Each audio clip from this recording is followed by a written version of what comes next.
out for their third and final race of the weekend. These Tartus carbon fibre, fully bona fide FIA homologated chassis are out for the final race. The teams are doing a wonderful job this weekend, keeping the cars as beautiful mint condition as you can see. And a lot of the liveries you can see, they're pretty basic. With the Sebastian Armadio car here, he's literally just thrown his stickers at the plain carbon fibre, and it's a wonderfully presented car.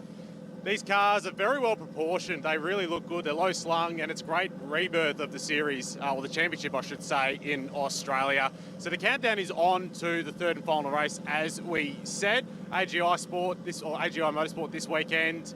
We've had Jimmy Physick at the head of the field for most of it. But without further ado, it's time to hand over to our commentators for the final race. We've got Darren Smith and we have Dan McCarthy.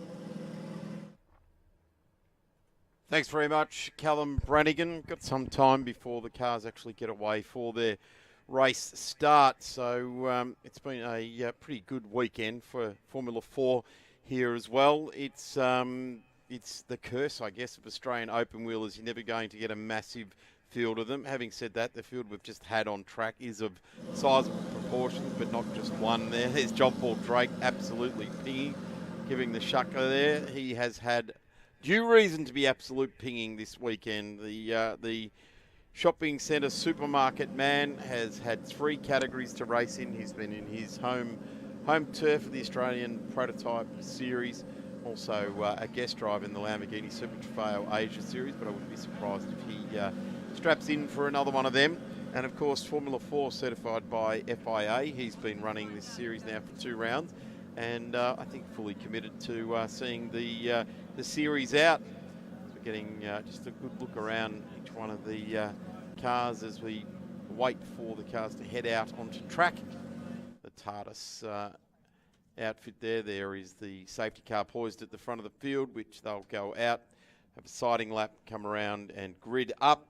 As we saw earlier on today, their last race, of course, was at 11:15 this morning. So a decent break, get a nice lunch break in there, and continue on with the rest of today's racing. The grid will line up very much Formula 1 style on a staggered grid rather than a side-by-side grid that we're used to seeing here with domestic racing. And John Paul Drake still waving to his fans in pit lane by the looks of things. He always has people in his garage, whether it be in prototypes or Formula 4 or whatever it is. He always has people in his garage saying g'day. He's a popular man, has a lot of mates in the motorsport industry, and he really is a South Australian icon in motorsport, almost you'd say. He just jumps behind the wheel of anything, whether that be here at the Ben Motorsport Park or the Adelaide 500. He sometimes has a steer down there as well, so he always enjoys his local racing, and he's taking part as well in the South Australian Prototype Series as well here and at Malala Motorsports Park as well this year, so very much keeping himself busy.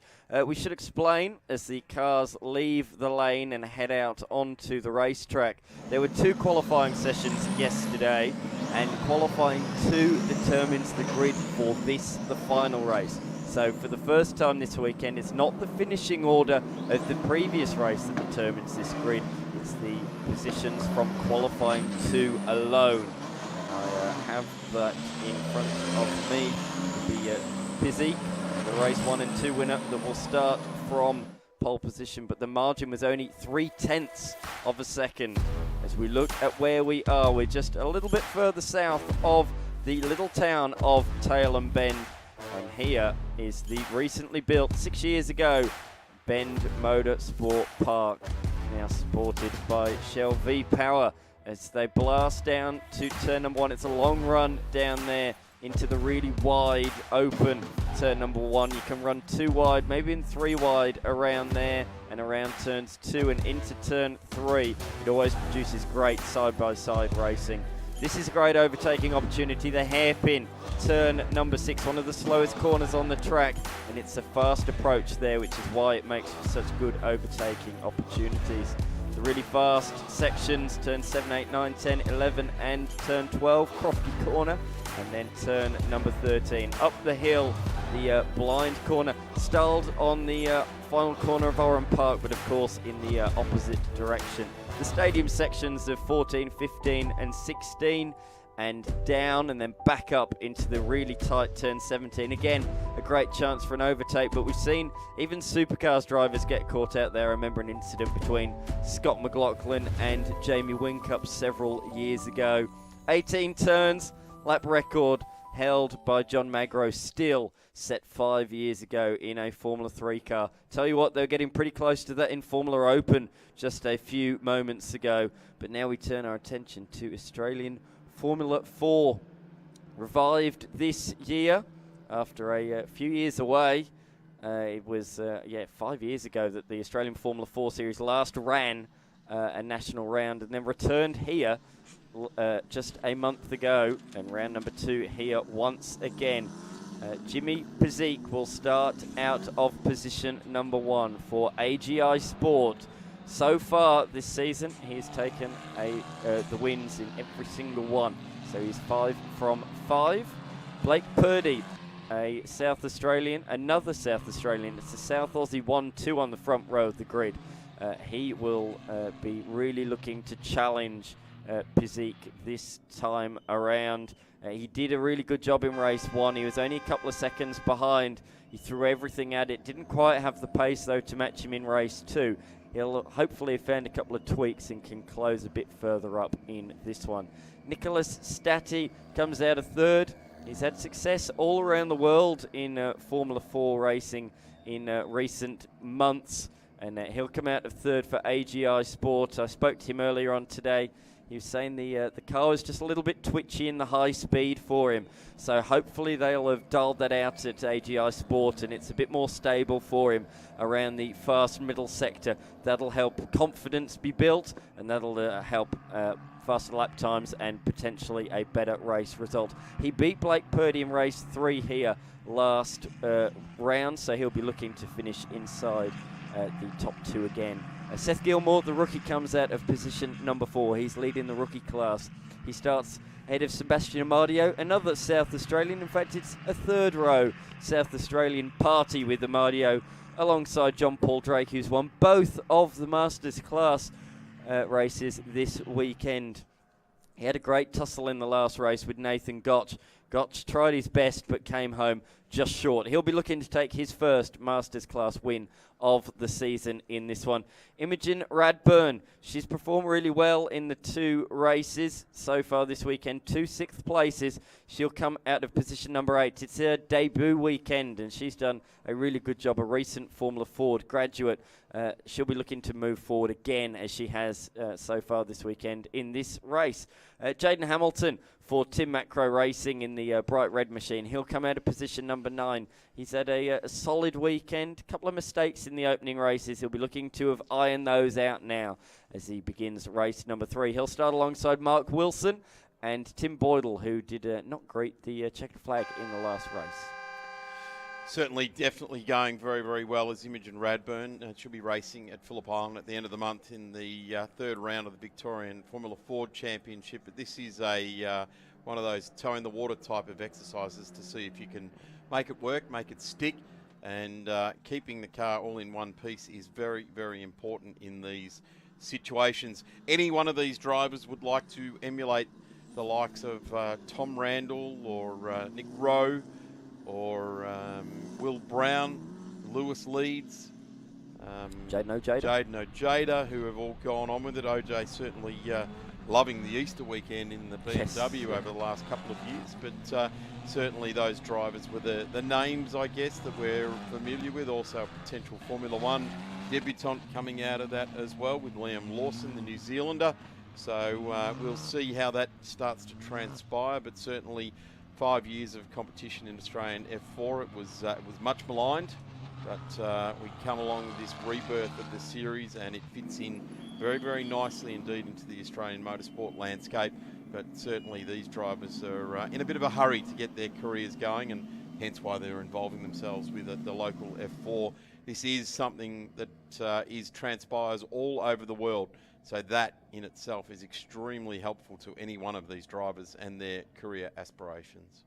Yes, certainly is. We can see ha ha ha on the side of John Paul Drake as he is about to pull into position. But yeah, you mentioned it at the start of the broadcast, staggered start, European style. Of course, in Australia, we see them start side by side on the grid, 2 by 2. But it's sort of a more European look to the grid as they start in positions 1, 3, 6, 7, etc., staggered across the grid. But it does mean that you do have a few meters advantage over the person that you are ahead of as you blast down the road into turn number 1. So Jimmy Pezik has taken the maximum 50 points so far this weekend, and he's looking to make it a clean sweep. Blake Purdy currently sits second for the round with 2 second-place finishes, and the 15-year-old in car number 15, Nicholas Staddy, has got 2 third-place finishes so far this weekend.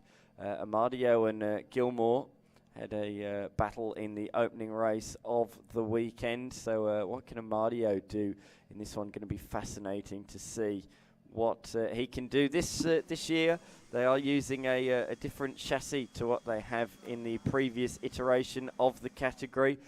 This year using the Tatus F4T421 Gen 2 chassis with the Halo. Runs a completely different engine as well. The Fiat Abarth turbocharged 1.4 litre engine, which produces a pretty staggering 160 horsepower from such a small engine. It's pretty good. Just looking at the shadows starting to grow across the track. When we came here this morning, they were growing from the other side as the sun was coming up, and it's a timely reminder to thank all of those awesome volunteer officials that we have all the way around the track, and not just here this weekend at the Bend, right around the country. We love the volunteer officials. Let's go down to Callum Brannigan with Imogen Radburn.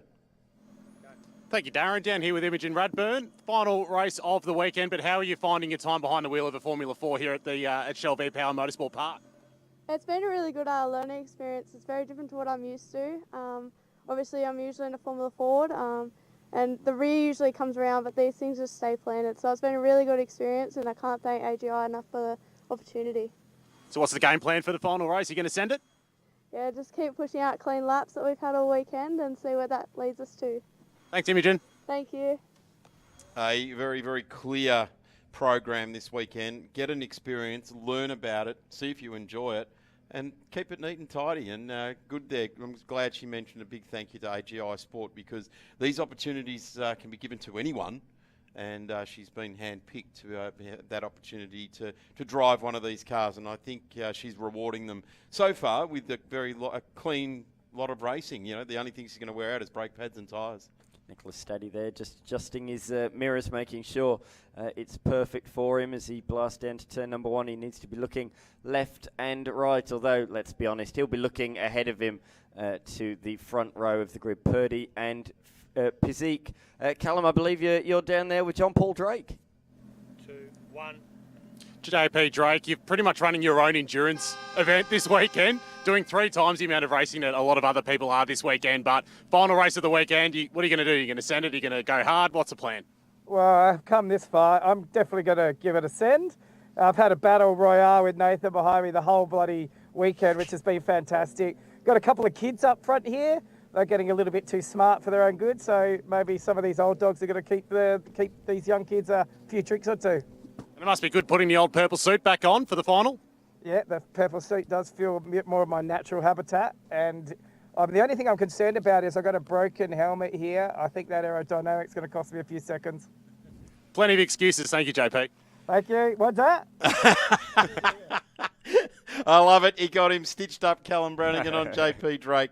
He'll find you and he'll make you pay for that, Callum Brannigan. I do think JP's dreamy if he thinks he's going to send it to some of these young drivers in front of him. Dan, what are your thoughts on that? I like the fact that he's got a slight little bit of a broken little reflector Aero there. trim. Yeah, exactly. That's I've got a apparently a broken couple of helmet. seconds. A couple of seconds. That might be a couple of a thousandths of a second at most over the course Put of your head this down, race. JP, and get on with the job. That's what I'd be saying. So maybe reward yourself after this weekend, after the mini personal enduro with a new a new helmet. But an absolute character of South Australian and Australian motorsport, well known for his antics around the tracks. And I got to say, it's nice to get dragged into his world every now and again and just enjoy a bit of a laugh and have some fun with it. Getting a good look across the entire field is Seth Gilmore, next driver from the famous open wheel racing family.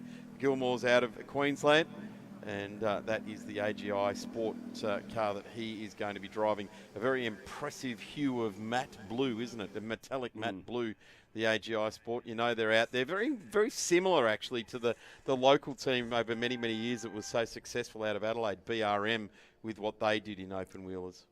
We talk about the cars looking the same. Each halo is coloured differently. So Jimmy Pezik, we can see, he's got a black halo on his AGI car. The Seth Gilmore car that we were just looking at, that's got a blue halo, the same colour as the actual car. Nicholas Stati has a light blue halo, and Imogen Radburn has a yellow halo. So they are all subtly different, but the main blue is across all 4 AGI Sport cars. And they've won the last 2 championships in Australia with Jaden Ojeda and Lewis Leeds in 2018 and 2019. So they're looking to make it 3 in a row here in Australia.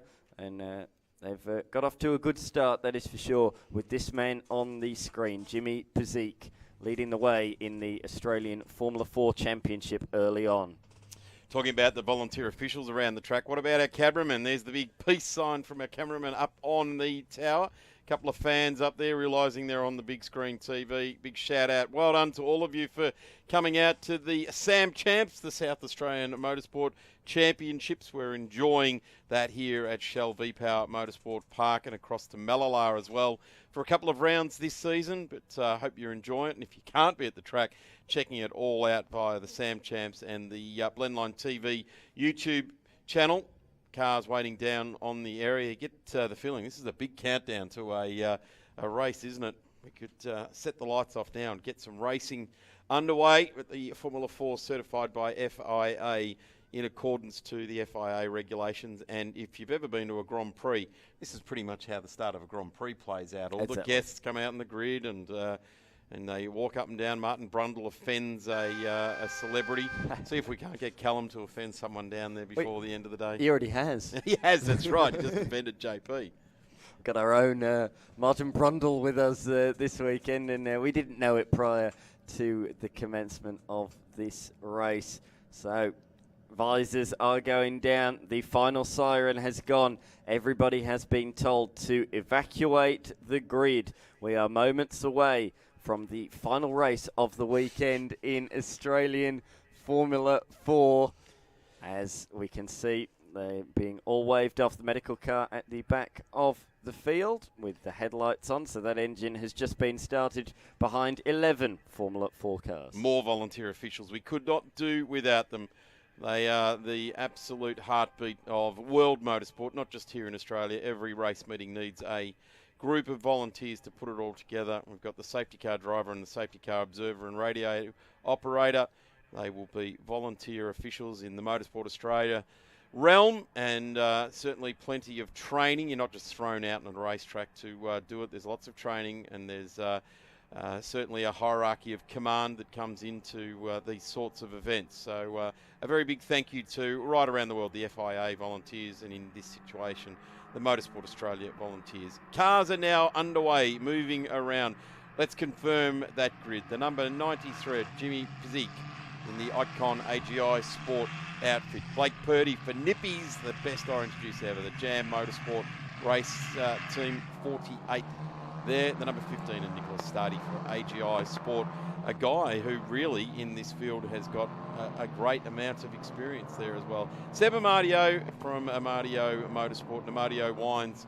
JP Drake, car number 1 out there. Nathan Gotch for Formula Race Academy AGI Sport. Imogen Radburn, we heard from her. She's just looking to bring it home clean this weekend. Jaden Hamilton to Mark Wilson in the Formula Race Academy. Tim Boydell also for the Formula Race Academy. Jaden Hamilton out of Tim Macro Racing in the number 81 there as well. So a field of 11 cars, and they are well and truly on their warm-up lap now. There is a 25-minute journey which will start once the green light is extinguished. Sorry, the red light is extinguished to start this race.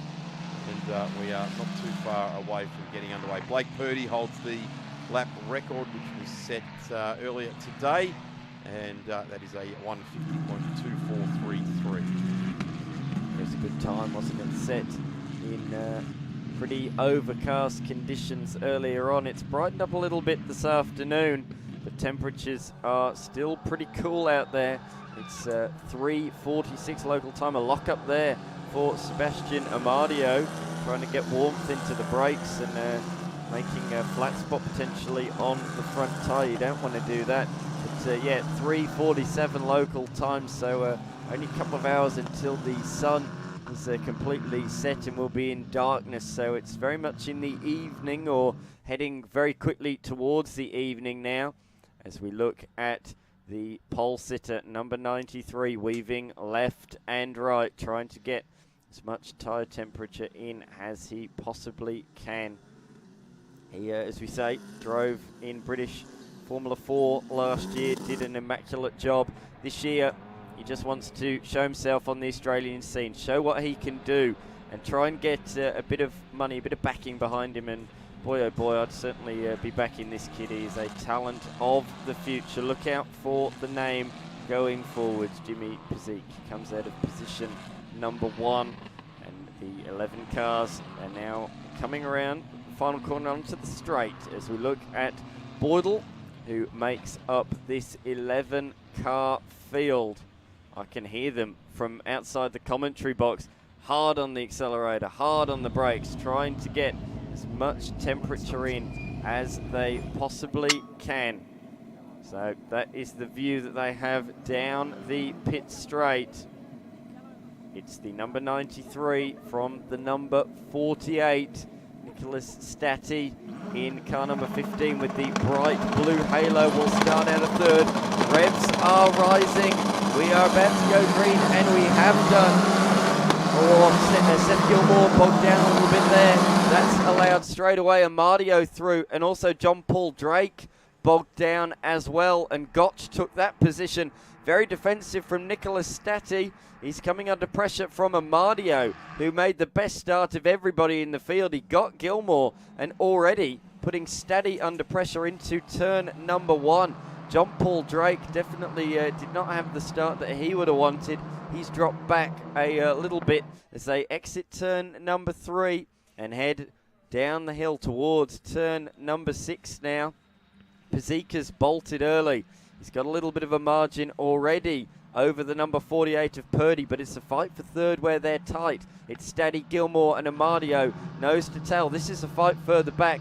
John Paul Drake's trying to recover from his poor start. He dropped down to 8th behind both Gotch and Hamilton, who's made a really nice start in the Tim Macro racing machine. That's the bright red one that you can see on the screen. So he's made a good start in this race, up a position ahead of the man who's won both of the Masters class races so far this weekend. John Paul Drake missing the start as he did. It's created almost a race in two. The first 4 cars and then the rest of the field following on, the other 6 cars that make up the field there. The Tim Macro Racing livery there in the red and white, number 81. Oh, John Paul Drake, just a bit of understeer there, had a big jab twice at trying to get the car to go left that time as they come around out of turn 15 to 16 and run down to 17. Got to be very, very fast in this part of the lap there. But JP looks to fight back and goes straight into the back of the car in front of him there, which was the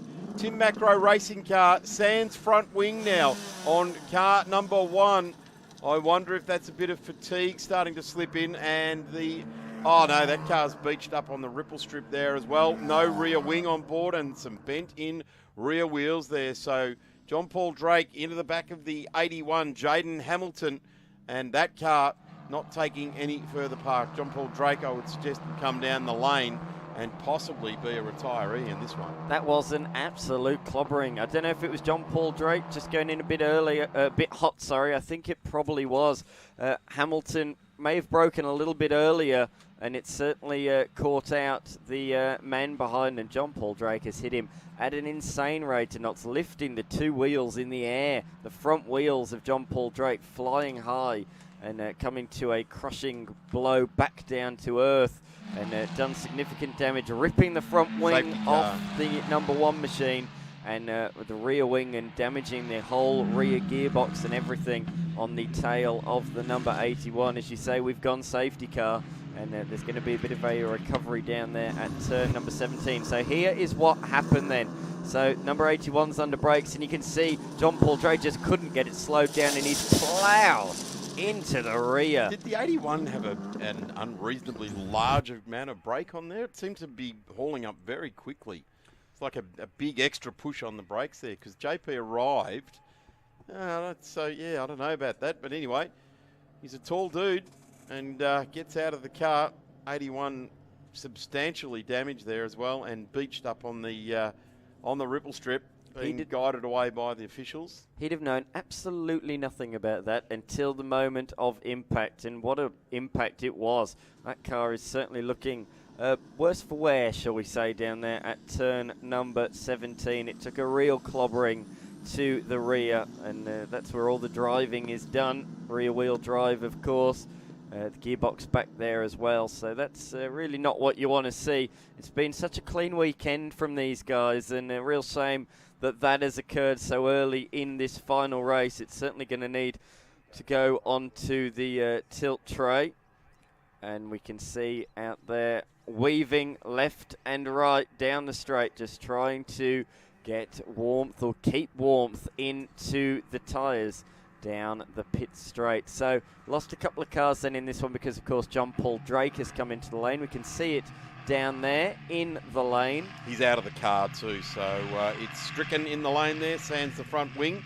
The 81 sands its rear wing, and look to be some maybe hub or upright damage there as well. So we started with 11, we're down to 9 as we see the officials just walk up and go, right, where do we hook this up on the halo? Yep, we'll wrap the strap around there, see if we can drag it back in here. The Let's Go Motorhomes.com entry, Tim Macro Racing car number 81 in the 2024 Australian Formula 4 Championship.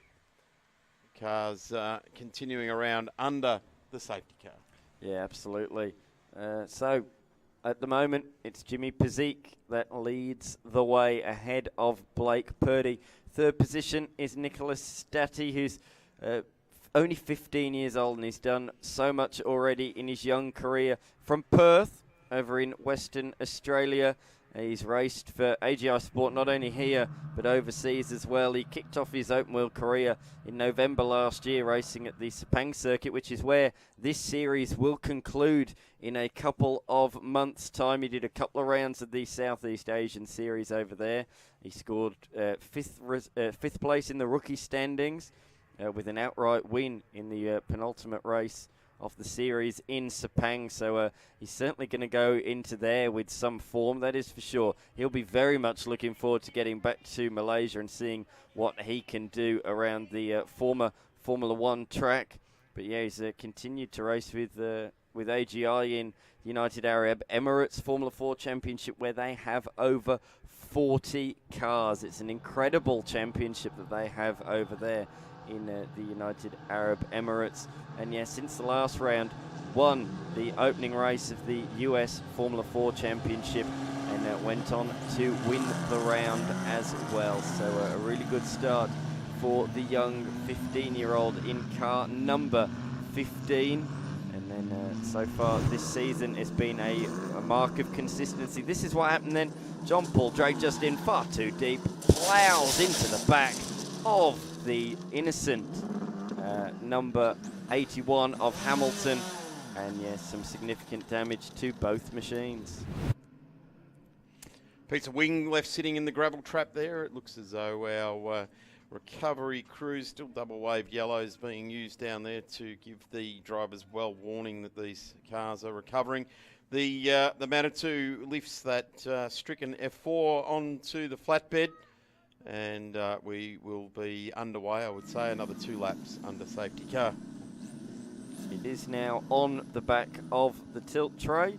The rear wing is just going to be placed on there as well. So it's been a quick recovery from the marshals and the recovery team, and we've got to thank the work that they do as well. You know, we thank the flag marshals and the people in the secretary's office. We often overlook the recovery team. They do a fantastic job, and without them doing such a quick job, we wouldn't be able to get race cars fixed and back out on the track for the next race. If they took their time and were slow about it, we'd have a lot shorter fields a large majority of the time. So they sometimes go unnoticed, so we have to say a big thank you to them as cars continue to just try and keep warmth in those tyres, weaving left and right, braking, accelerating.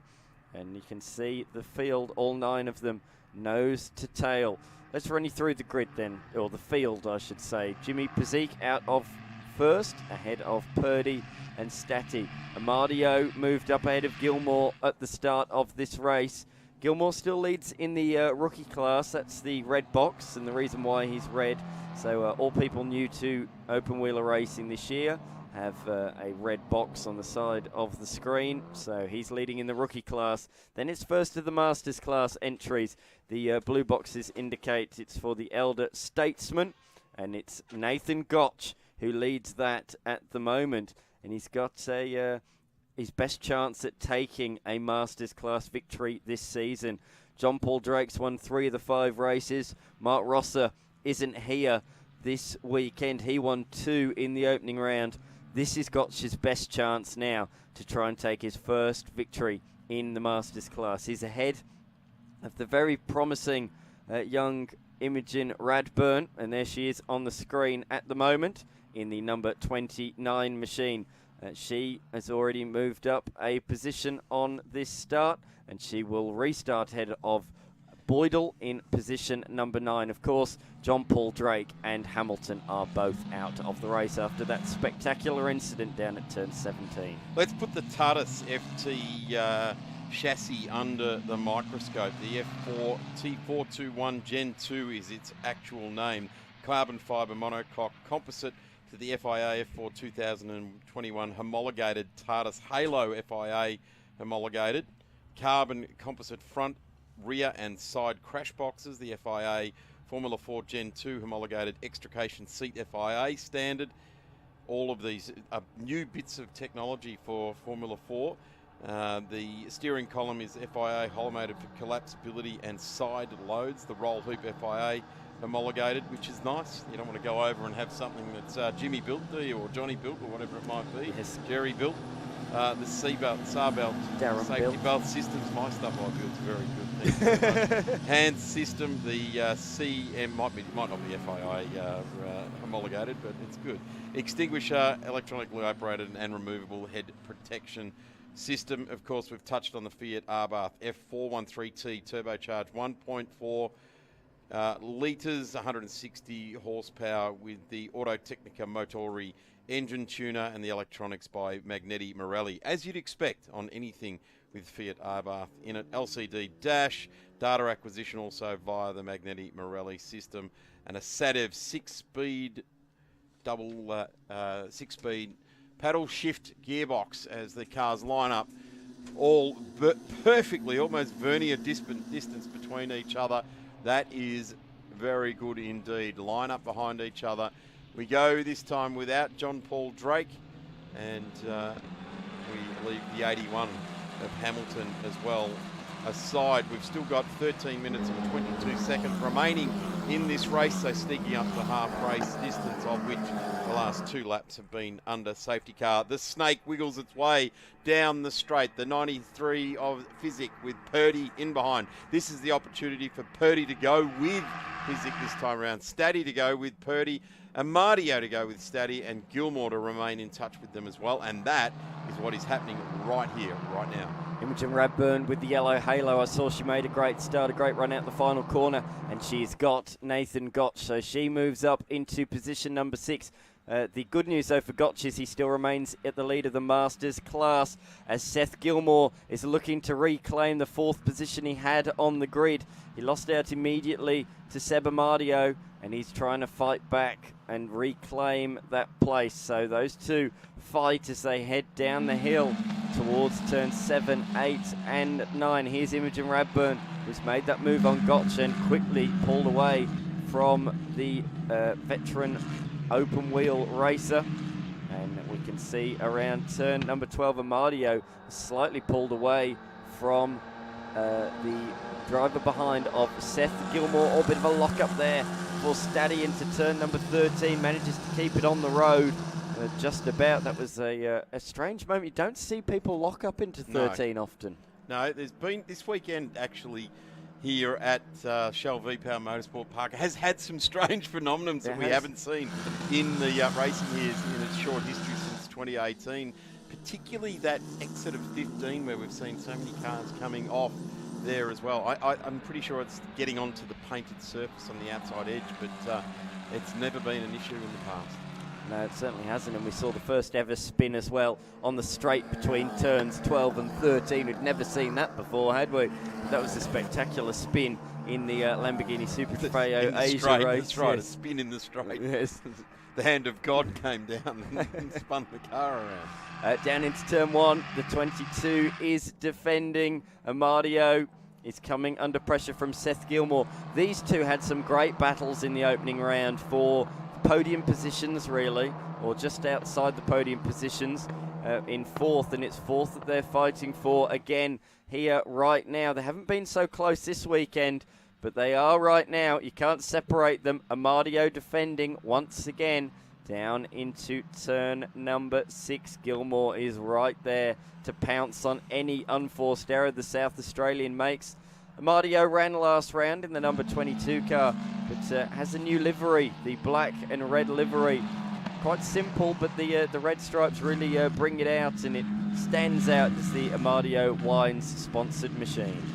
It's not hard to stand out amongst the field of blue cars, though, is it, when you're in the black car? Look, a very impressive display here by James Physick this weekend. He's already eased his way out over a second lead in this race to Blake Purdy, and I've got to say Blake Purdy continues to impress me. A very sensible drive. He's been fast, not being able to match it with the leader, but has always remained in touch if something was going to go awry out in front. But very impressed with the lead two in this race. In fact, Nick Staddy as well has come on really, really well since we last saw him. Absolutely. Down into turn number 17, Amadio really pushing hard to try and stay ahead of Seth Gilmore. But you know what? Imogen Radburn is catching them both. She is notably catching multiple tenths of seconds a sector, and the margin down to 1.2 seconds. On that lap, she was 7 tenths faster than both of these drivers, and that's because Amadio's defending everywhere. He's not taking the optimum line. Seth Gilmore, though, can't seem to find a way through, but the constant compromise lines from both of these drivers is bringing Radburn into contention. Yeah, and what that means is that the 22 is going to have 2 blue cars ganging up, and that's going to be certainly very, very interesting, because I'm sure Imogen, although she's playing a safe, long game here this weekend, if she gets a sniff of a position in this competition and can make a pass, that will be exactly what she does. Skilled race car driver, and it's really cool to see her advancing into Formula 4. And we're going to watch the media and the press and the social media very closely over the next little while to see what may come of this. Yeah, absolutely. Around turn 11 and swing it back to the right for 12. Such a tricky sequence, that one. If you get 11 wrong, you'll lose the rear, you'll run wide, and it'll compromise your run all the way through 12 and down this reasonably long straight, actually, into turn number 13. Imogen continues to catch up. You can see on the screen she sits in, I think Gilmore must have run wide at turn number 14 and missed that sector loop there, because he's still ahead of Radburn. Yeah, definitely, I think that's what's happened. Gilmore ran quite wide there at turn 14, and that's just about where the sector split is. And I don't think it was picked up. Yeah, 2 wheels through the grass. You can see the dirt on the tyres for Amadio. That's going to take a few corners to scrape that off, and that will affect grip around the opening sector of this next lap. They cross the line. Seth Gilmore in 5th. just ahead of Imogen Radburn, but his eyes are forward on the 22 car, not behind. Amadio defends once again. Gilmore can't do anything down there. Has to file back in line. He wants the inside line into turn 1, and he's not being given it. Amadio's wise to the move at turn 1, and he's also been wise to the move at turn number 6, although he got that a little bit wrong there. That time through at turn number 3, and around the outside at 5 for Gilmore. He's going to switch back to the inside at 6, but again, Amadio defends that one off. Amadio just slightly missing the apex there, but look at this now. It's a 3-way fight. Imogen Radburn is no longer catching. She is in this fight. Amadio, Gilmore, Radburn, 4th, 5th and 6th. And note as well that the 2 blue machines, the AGI cars, are fighting for honours in the rookies class. So look out for that battle. That's why they are red on the screen. Also, the young 15-year-old has caught up to Blake Purdy in the fight for second. Interesting the reach that this race is grabbing out there. I'm getting text messages from people locally here in South Australia and actually internationally over in Europe as well, coming through, wishing you and I all the best and the rest of the crew for this race. But certainly the reach of F4 is well and truly beyond just us here at the track this weekend. A big shout out to those engaging with the reignited Formula 4 series here in Australia. Championship indeed, an FIA championship, so we're lucky to have that designation on this championship. 5.5 minutes left to go in this journey. James Physick continues to impress. Here comes the Nippies racer of Blake Purdy. Nicholas Staddy right up now underneath the rear diffuser of that car. Seb Amadio getting very defensive now. Over to the left, back to the right, holding the mid-track, turning it in. I got to say, Seth Gilmore is being very, very patient indeed. And have a look at that. Imogen Radburn, each lap is just easing a second closer. It was quite the gap back to Imogen going back a couple of laps ago now. It's now 0.46 of a second. She's in striking distance for both these cars here, the 22 and the 24 of Amadio and Gilmore.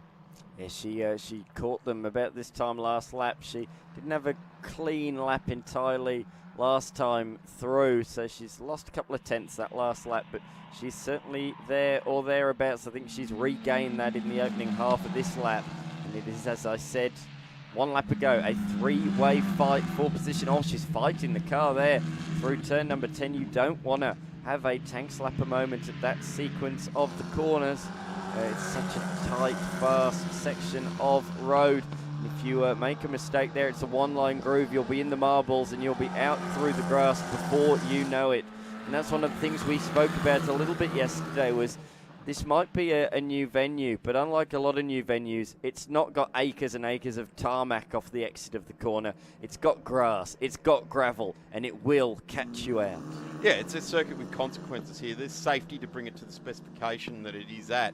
But, unlike some of the older tracks, and I'm going to say Malala here, because the South Australian Championships race at both tracks, Malala is a track with consequences. Yes. You come off and you've got a very good opportunity to haul it up. But if you come off fast, you're going to find something fairly hard and you move to the hit pretty quickly. Having said that, I've seen many cars hit the walls there. No one seems to get hurt. They're all on that sort of angle where you glance and blow, you do the damage.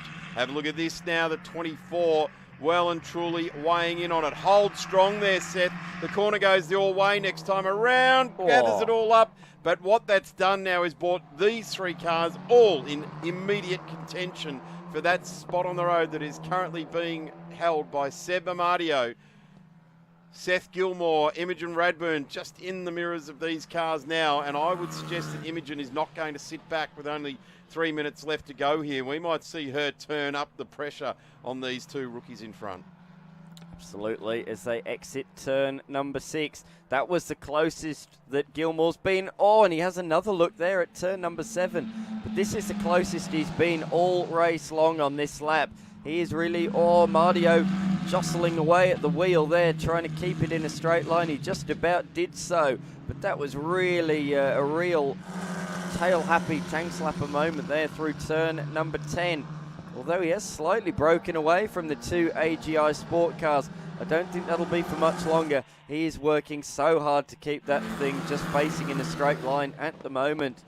The South Australian knows this track well. He's done a lot of laps here in a lot of different vehicles, including S5000 here last year. And he's coming under pressure from the rookie, a former Bathurst 6-hour class podium finisher. But in recent times, he's been driving F4 machinery in Formula Open, which you've seen on the bill this weekend. So he's racing in the Formula 4 class of Formula Open just to get ready for this series. And it served him well because he's had 2 great rounds, 2 consistent, solid rounds where he has been the front runner in the rookies class for a large majority, if not all of it, as they go into turn number 1 once again. The 24, not as close as he was last time through, that is for certain, but he's still there. He can easily pounce on a mistake from Sebastian Amadio, but getting a little bit sideways and up in the air there on the exit of the corner. But at this point, Amadio is not putting a foot wrong. It's been a faultless drive from him so far. I don't want to put the commentator's curse. I'm going to touch wood saying it, but yeah, he's really driven well so far, has Seb Amadio. Holding these 2 AGI Sport cars at bay, definitely Imogen Radburn's just drifted off the back there. She ran wide coming through the turn 3, heading out there, so she lost that impetus where you need to be fast and hard on it out of 3. Ran a bit of wide and lost it, so through 4 and 5, that's why this gap is back to car number 29 at the moment, just off the back of this 15. We go back up to position number 2 and 3 on the road. There's the 48 of Purdy, and he's doing a good job and holding position 2 pretty much right across the event here. The Nippies outfit to a iced coffee and an orange juice. Very, very nice indeed. And Pizik now, the best part of 4.6 seconds out in front, and in a one make, one design, one tyre, one everything type of category. This is an amazing lead. It's a true display of skill and ability and should be noted. Jimmy Pizik is doing a tremendous job. Pizik really has made these guys all season long just fight for second position. The majority of the time it's gone the way of Blake Purdy, but Stati got his PB result in race 3 at the last round. He came home second ahead of Blake Purdy. It was a race-long battle between those 2, and we're seeing it again in race number 3. Stati almost had a little bit of a look there. You could see he darted to the inside just to try and show that he is there. Forced the 48 into a mistake. Really great, wise thinking there from the number 15, who's got a lovely run out of the hairpin and all the way down the hill. The ever-tightening right-hand is so deceiving. First one's flat, 7, and then they get steadily tighter through 8, 9, and then 10. And then this section of the course out the back as well. It's caught out quite a lot of drivers over the years, and just in this weekend alone, we've seen a lot of offs at turn number 12, and here at turn 13 as well. Tell you what, that switch of direction at 11 back to 12, where you've got to go, you've been right for 3 corners and you've got to go left and then right again at a switchback type of corner, is really very tricky indeed. Have a look at this, Blake Purdy just getting balked a little bit there by one of the tail end cars, but this has lit up the battle for second right now as they've grabbed that tail end car. We come around, there's our race leader. This is a run down to turn 18. It's going to change position on the penultimate lap there. Purdy just a little bit of understeer, tipping it in. The aero effect taken off his front wings as we head off on our final lap. It's Physic right down already in turn 1. Blake Purdy looks to the outside, looking for the run into turn 2, and then being on the inside, running for turn 3, stays wide, holds it out, has to jump back inside here. Is it the switchback going to happen here? Maybe at 3, swings around underneath the diffuser at the back there, but right in contention. There could be another swift return serve here from Blake Purdy. Certainly got the wherefore art thou to do it. The will to do it. There it is. Looks to the inside. The 15 holds up the corner. Blake Purdy locks it all up, throws it in. That's commitment. That's what we need from young rookie drivers. That's the sort of thing we need to display. It didn't work that time. But if you don't have a go, you never know what's going to happen. He's done it. The 48. You should be proud of yourself, Blake. You gave it a go. The car behind you sat there for lap after lap and finally snuck on by. This is the business end of the weekend. And that was a brave, brave move. Throw the cans at him and have a red-hot go. It looks like he's lost a little bit too much ground now to have a further go at it, but we've still got at least 4 opportunities here at Shell V-Power Motorsport Park to throw an F4 at a gap. A bit of a dive bomb. Gee, the gap's easing out a bit too much though right now, isn't it? Yeah, it just ran slightly wide at turn number 12, lost all the momentum over the next couple of corners, and that is going to become a factor in the end. Jimmy Pizik out front, 2 purple sectors. Wow. He's going for the fastest lap of the race on the final lap. It's 3 from 3 for Jimmy Pizik, and he sets the fastest lap of the race and a new lap record for it as well on the last lap of the race. Statty is absolutely delighted, as he should be, coming home in position number 2 to make it an AGI 1-2 ahead of Blake Purdy. It's going to be a drag race to the line here for 4th position. It's going to be Amadio that holds on just from Radburn and Gilmore. So Radburn getting Gilmore in the closing stages of that race. A great job from her. Those 3 separated by just 0.4 of a second at the line. Well done, Imogen. That's a great result there as well. Car in one piece, making a position on the last lap. And I've got to say, Blake Purdy, you might have finished in 3rd place there, Sport, but I tell you what, you gave it a red-hot go to try and make that move back. Absolutely should be proud of yourself. Seb Amadio held on there as well in the 22. Really came under fire from behind there, but Seth Gilmore and Imogen Radburn really did show great patience and possibly could have served up something, could have even lifted the back wheels of the ground up of Seb Amadio's number 22, but acquitted themselves very well indeed. Sadly, Dan, we had 2 cars damaged early on in that race and a safety car, but certainly Formula 4 bringing it home in that top 5 or 6 for this race. Yeah, they really did end with a cracking race there. It really came alive late on, and that was the best race of the lot in Australian Formula 4. Jimmy Pizik is now 6 from 6. He is certainly the man to beat heading into round number 3. Nicholas Staddy equaling his best result in position number 2, getting the local South Australian Blake Purdy on the final lap of the race with a great move. Sebastian Amadio just held off the 2 AGI rookies in 5th and 6th. But yeah, Radburn, for the first time, dethroning Seth Gilmore in the rookie class honours. She came home in 5th ahead of the AGI driver Seth Gilmore. Nathan Gotch got his first win as well in the Masters class in position number 7 ahead of the lonely Mark Wilson and Tim Boydell, who really did bring that race for second alive on the penultimate lap of the race. He came home in 9th. And then the 2 non-finishers, John Paul Drake, his great weekend at the Bend, unfortunately ending with a collision with that man, Jaden Hamilton. And a repair bill, I would suggest, too. Yes, correct. Still plenty to go here. It's been a fantastic weekend. We're really enjoying the Lamborghini Super Trofeo Asia Series here, part of the South Australian Motor Racing Championships, or SAM Champs, as we're beginning to get it known as. And what a great colloquialism that we do in Australia here, and it's going to push on it really well, I reckon, the SAM Champs. That's all for me at the moment. There's still 2 more races to come your way, XL Trophy and XL Masters. Can't wait to see how those races play out. We'll be back with more here trackside at the Shell V-Power Motorsport Park, the Bend to its mates and those of us that are locals. Be back soon.